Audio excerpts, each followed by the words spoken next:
મોડાસા ખાતે સગીર વયના બાળક ઉપર સૃષ્ટિ વિરુદ્ધનો કૃત્ય કરવાનો આક્ષેપ કરવામાં આવેલો હતો.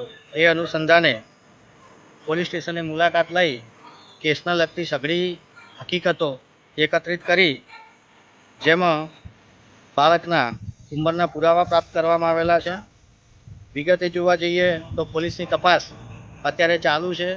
જે બાળક ઉપર સૃષ્ટિ વિરુદ્ધનું કૃત્ય કરવાનો આક્ષેપ કરવામાં આવેલો છે એ બાળક અત્યારે ધોરણ 4 સુધી અભ્યાસ કરેલો છે, એટલે જેની ઉંમર 11 વર્ષની આશરે થાય છે. જે બાળક ઉપર સૃષ્ટિ વિરુદ્ધનું કૃત્ય કરવાનો આક્ષેપ જે બાળક સૃષ્ટિ વિરુદ્ધનું કૃત્ય કરવાનો જે ભોગ બનેલું છે, એટલે ભોગ બનનાર બાળક છે એની ઉંમર જોવા જઈએ તો અંદાજિત 4 વર્ષની થાય છે. એટલે એ દિશામાં પણ મોડાસાની ટાઉન પોલીસ સ્ટેશન તપાસ કરી રહી છે. ખરેખર ગુનો બન્યો છે કે કેમ, ભોગ બનનાર ઉપર જે સૃષ્ટિ વિરુદ્ધનું કૃત્ય કરવામાં આવ્યું છે કેમ, તે તપાસનો વિષય છે. મેડિકલ તપાસ અર્થે એને મોકલી આપેલું છે.